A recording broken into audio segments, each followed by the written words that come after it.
part of the Great Basin Geological Province, meaning that the valley here drains to Owens Lake. There's no outlet to the sea. And so the water here is coming from the Sierra Nevada, which provides a tremendous amount of runoff because that captures the Pacific storms. It's a very high mountain range. We can see peaks here that are in the clouds right now today at on nearly 14,000 feet. And so there's a tremendous snowpack which melts over the spring and summer and feeds the Owens River.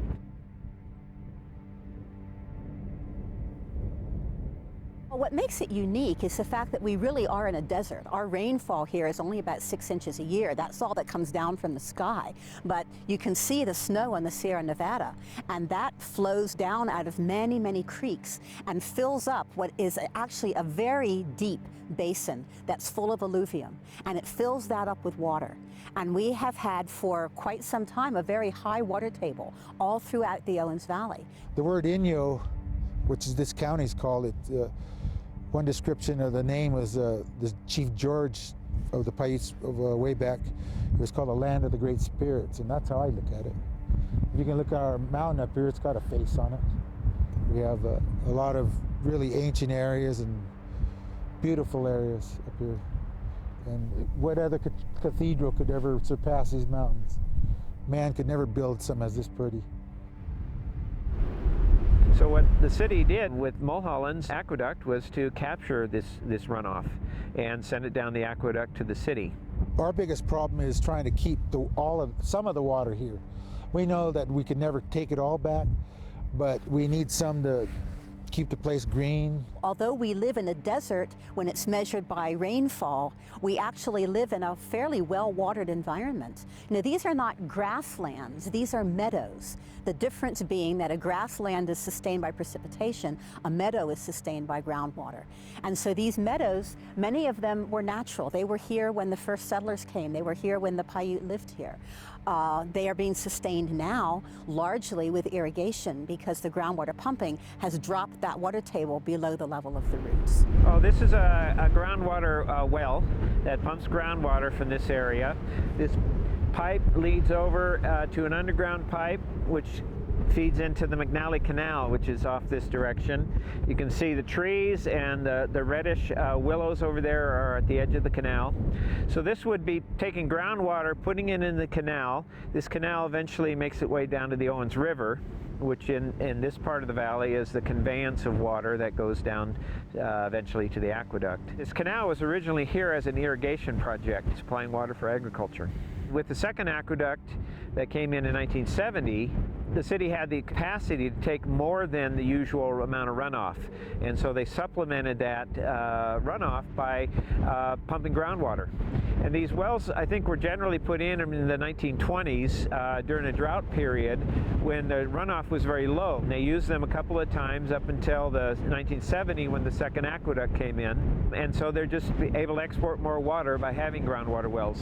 So one of the main features of the valley was this, what's left over from the 1872 earthquake. And this, you can see where the valley, where it dropped off right here. Yeah. And that big fault, this is the main fault line right over where this bench is. And it runs all the way up to Tinnamaha and then runs clear right there where the Alabama Gates is sitting and above the aqueduct there. That's the fault, the main fault.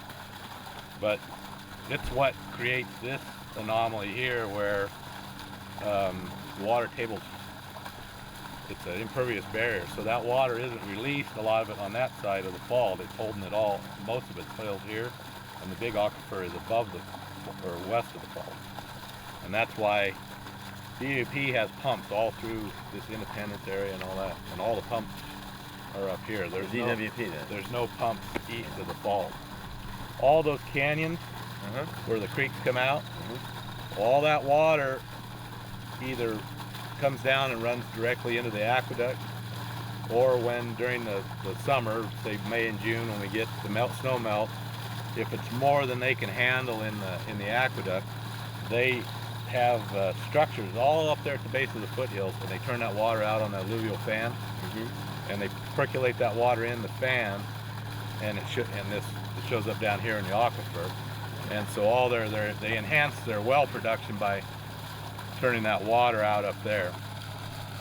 And you could see the variation. We drove down the road on the south side where it was pretty much all grassland, and on the north side where the taller brush was, that's just a foot of change in the depth of groundwater changes the type of plant life we have. The amount of water that's taken by runoff, we've never really dealt with, because that was, even though you would love it to be Christmas, and some of those streams would make it to the floor of the valley like they used to and build these incredible wetlands, that was over a long time ago. But the second aqueduct that was dealing with groundwater pumping and new impacts, that's the world, that's the modern water world, their war that we work with. If you look from right here, this is an old ancient irrigation ditch, and from pretty much here on down it was greener. And right now only the bottom lands right down there, they're the only green parts now to this area. So we got to fight for that all the time, because LA always wants to pump or not pump, or any water that is in the creeks, they want it to flow straight through as fast as possible. All those meadows that I still have a little piece of on my property are gone, and so are the beautiful flowers that used to be everywhere. There aren't as many, and of course it's progress, and we don't have too many more people because there isn't that much private land up here, but we do see the difference in the trees going. Unfortunately, they don't plant more, so it's very devastating to see that happen. No, this is a beautiful place. And I think a lot of the passion and a lot of the energy that you sense coming out of environmental activists comes from knowing that this is fragile. And if you've been taken to see some of the impacts on the well fields, some of the places that used to look like this and now are just dead ground with a few Russian thistles and stuff blowing around in the breezes, you'll realize why it is that we're scared. And it doesn't come back easily. The area behind my house, which is now just filled with weeds, I mean, it's pretty, but it hasn't got any water on it like this stuff has. That used to be the Hillside Dairy back in the 60s. When the water was taken off of that, that's one of the things they did with the second barrel of the aqueduct in 1970. They shut down a lot of irrigated agriculture. It saved water. They dug up, they physically destroyed a lot of willows and cottonwood trees. They suck water, they take it out of the ground, they put it in the air. They deliberately got rid of riparian vegetation. That area behind my house, this is now 2009, it has not come back. It doesn't revegetate itself with grass. There's no water underneath it. If it's not irrigated, it doesn't come back. There's a fear that this valley could come to look like that if the vigilance is taken away, because the city's mission is to deliver water to its people. There's less water in the West to deliver. They want every drop they can. We have a real basic conflict here. I've been to the Owens Valley a number of times. I plan to continue to visit very frequently.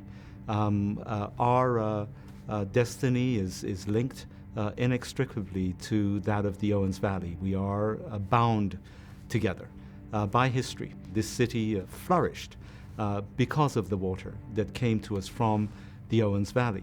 It's essential that we have a relationship of trust and credibility. I think that has not been the way one would characterize this relationship in the past. But I think we've made strides with this Mayor Villaraigosa coming into office. He said that we were going to meet our environmental obligations honorably. That is a charge that we've taken very seriously. And I've been up to the Owens Valley a number of times, and I'll continue to go. That language, that green, integrate the environment with human use, that language originates in Los Angeles. It has not yet filtered up here to the people on the ground that run the Northern Aqueduct Division for the city of Los Angeles. They are still very much old guard. It's our land, it's our water, we'll do things our way. And that's pretty much word for word what they have said to us in public meetings. So I think that what has to happen is the consciousness that the voters of the city of Los Angeles have put in to their administration, that consciousness needs to make its way onto the ground up here into actual management and implementation. This is a relationship which by its very nature is delicate and requires a deft handling in many ways, and so we're going to continue into the future, but I believe we've now put in place the building blocks for an open and trusting dialogue, as I say, as we look to the future.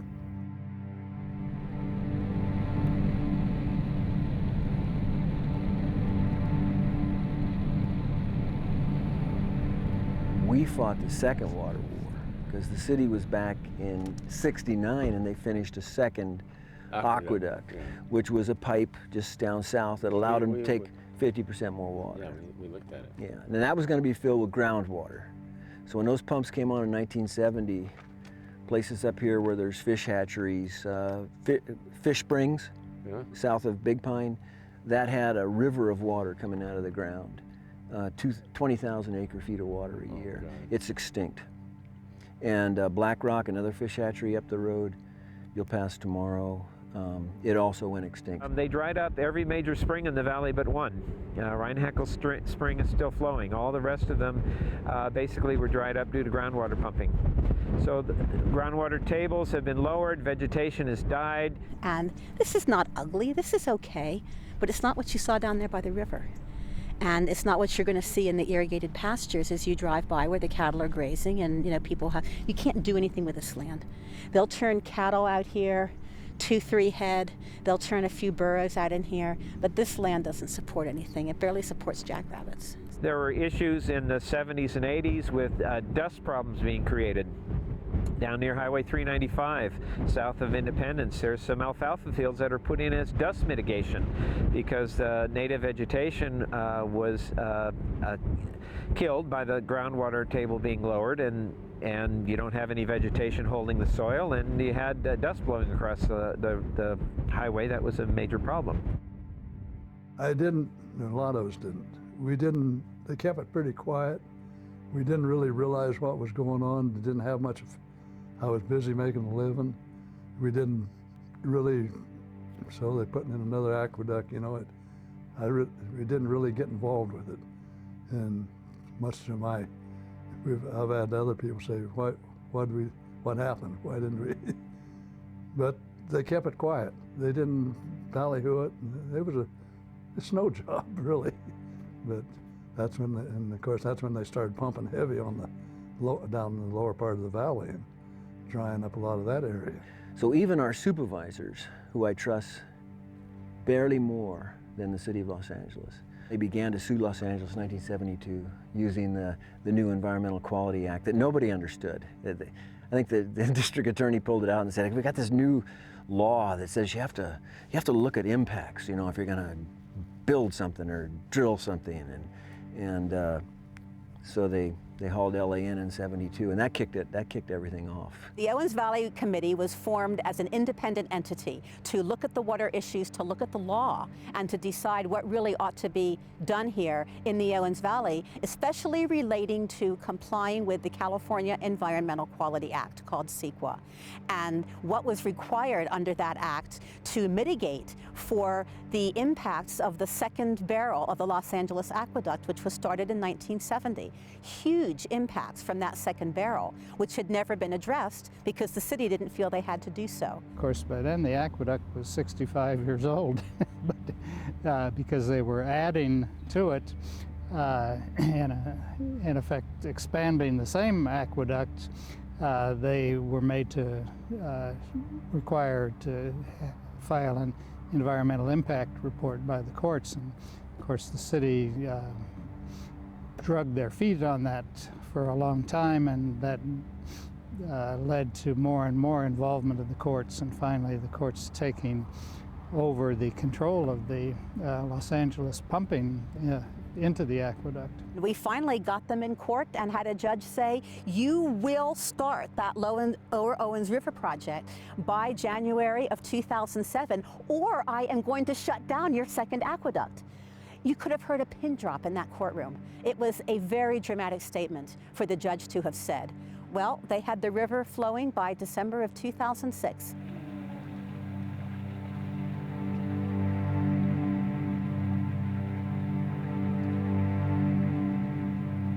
In terms of unintended consequences, well, I'm absolutely certain that when the aqueduct was built, the drying of the Owens Lake over a period of just 13 years wasn't fully expected. That the drying up of the lower Owens River wasn't foreseen. But those were the consequences of the movement of great amount of water from the Owens Valley to Los Angeles. And there have been environmental problems that have been left in the wake of those activities. And we're moving forward to address them. So starting in 1913, when they opened up the aqueduct, from here south there's about 60 miles of river channel between here and the old Owens Lake. It's about 30 miles as the crow flies, but it's about 62 miles of river channel because it's very sinuous. It winds a lot. And most of this was dry from 1913 on. Probably the biggest restoration project in the country that we've got going on right now, this is called the START. This is the Lower Owens River Project. This is the start of it. And we run a steady and continuous flow in the Owens River from here all the way to Owens Lake. 40 cubic feet per second, which is probably 10 to 20% of the aqueduct flow. We now run essentially parallel to the aqueduct. We just run it down the original Owens River channel. When it gets to lake, we have a pump station down there and we capture the water, and either the idea originally was to pump it into the aqueduct. You're still going to lose a lot to vegetation and groundwater and evaporation on the way. But the idea was to capture a significant portion and pump it into the aqueduct. Now, almost all the water is captured and pumped onto Owens Lake for dust mitigation, so it goes into that project down there. The pumping station is the bottom end of the Lower Owens River project. And so they take about 3/4 of the water out of the river, and they can use it on the lake for dust, or they can actually pump it back up in the aqueduct. So it's artificial, like all water in California. I mean, geez, you know, you go in the Stanislaus River and Whitewater, you're looking at what time the dam's going to release the water. I mean, everything's, all the plumbing in California is artificial. So I don't look upon this as any more artificial than any other place in California. But there's 100 square miles here. And on this lake bed, 100 square miles. Underneath this is about 8,000 feet of sediments. There's no salt layers, so the lake never went dry, as far as we know. It's been around 1 million years or more, until the city of Los Angeles. Well, the dry lake bed is certainly a very related problem hydrologically. The Owens Lake was full of water because the Owens River flowed into it. When the Owens River ceased to flow into it, it dried up. And when it dried up, it created the biggest particulate air pollution problems in the hemisphere. It was the largest single dust site in the entire United States for particulate dust. That it was a regional problem all the way from Bishop all the way to San Bernardino. Where the guy was working on the car? They would announce it if the dust got to the point where it was affecting the people. And we were seeing a lot of it through the hospitals and schools and so on, so that they would send a warning to everyone, and that stay inside and to not be too active when the dust was blowing like that. I was driving up from LA one day, or San Bernardino, and I was coming into Lone Pine, and there's this big brown cloud above Lone Pine, and I'm driving through it, and I started realizing, man, these people live like this? And then I started tasting some of the heavy metals that they have out on the lake in my mouth, and I started getting this metallic taste, and I said, man, how do these people handle it? Then I realized this wind is blowing north, and I just lived 60 miles. So I said, it's not just their problem, it's mine too. It was an unstable surface because nature hadn't had a chance to balance all the issues out there, and that's why it blew. I mean, it was different than Great Salt Lake in Utah. It's different than other places because it was new. It was nature hadn't had a chance to fix it, and so Los Angeles is having a chance to fix it right now. They call it Owens Dry Lake. I call it Owens Drained Lake. It was drained. It wasn't dry before DWP got there. Then they drained it. Now the politically correct term is Owens Dry Lake, but To me, it's Owens drained lake. It'll always be Owens drained lake. They're trying to fill it up right now just to satisfy the EPA with dust control, but it's still drained and they're still not done with their job. And that's still an argument. They don't like putting water on it to keep the dust down. There's not really an off-the-shelf solution for this kind of dust control, short of you fill the lake back up again. You can't fill the lake back up again. That's the entire aqueduct. You'd literally have to open up the Alabama gates again, and it might take 10 years to fill the lake. And then it would take the entire aqueduct still, virtually, to continue going into the lake, and no water's going south, and that's just not going to happen. That's just not going to happen. Not even in fairy tales. Politically does that happen, so. The drying of the Owens Lake, it's becoming a dust bowl, and all of the damage that has come from that. Clearly, that could not have been an expected result. But the city has accepted its responsibility and has moved forward in order to remediate the dust conditions. They certainly have done a lot in the, I'd say, 10 or 15 years they've been working on this and figuring out ways to keep the dust down, which one of them is putting shallow water flooding in, and from up here that looks like a lake full of water now. It's beautiful, and certainly has kept the dust down. Oh yes, it's helped. They've of course they've spent millions of dollars on it too. So there's about 35 square miles of this kind of situation out on this lake right now. Square miles, 35 square miles. It's just, it's huge. There is an agreement to remediate an additional 13 square miles. A part of the issue that we face, especially now in a time of constrained water resources throughout the entire state, is whether that remediation should take place using really what will be potable water, or whether there are other means that are effective at controlling the dust, but which do not utilize what is pristine water, which would be utilized for human consumption. Those are some challenges that we have going forward. But in terms of the city's commitment to dealing with the dust problem in the Owens Lake, I think there is no doubt about that commitment, certainly not under the administration of this mayor, and certainly not under my administration. It's been a gratifying situation that they have come in and got that problem fixed. You know, I have a daughter that lives in LA. I go to Dodger games. I go to Felipe's before the game. I go to the Festival of Books, UCLA in April, Chris and I do.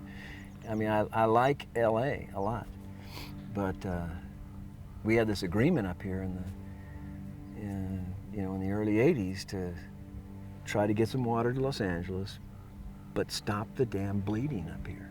No more damage. And that's kind of been the struggle. In the 80s, these wells weren't running. And it was finally settled and signed in '91, and all the guidelines were put into effect. It's made a difference. It's stabilized the water table. Now, after 3 or so dry years, when they're pumping, and they're still pumping, it's not that they're not pumping, it's just they have limitations on them. It's you'll see them decline, some of these wells, and some of them will still go dry. The ones up closer to the well fields, they'll still go dry. Times change, the climate is changing. Literally, the climate is changing. The social climate's changing as well. But these are all things we're going to have to deal with. And I think that awareness of where your water comes from is getting higher. And that serves two purposes. One, it says, hey, our water use is hurting the Owens Valley. On the other hand, can say, all that beautiful water, they're slathering it on the Owens Dry Lake. You've got to be kidding me. It has a backlash that way, too. I don't think that's ever the only solution that we're ever going to get to getting water out or the valley back to any shape is they find a way to desalinate that ocean down there to where they can cheaply enough. They can do it now, but it's way too expensive. This is much cheaper waters. It's been better in a sense that that there are people that, for whatever their motivations, want to solve some of these long-standing environmental problems that have been up here in the Eastern Sierra. Just the general discord between people. We do have unfortunate environmental consequences which we have to move forward to remediate. And we must continue to build on this relationship. The last time I was in the Owens Valley, a rather elderly gentleman came up to me and he said, you know, the worst thing that ever happened to this area was LADWP, and the best thing that ever happened to this area was LADWP.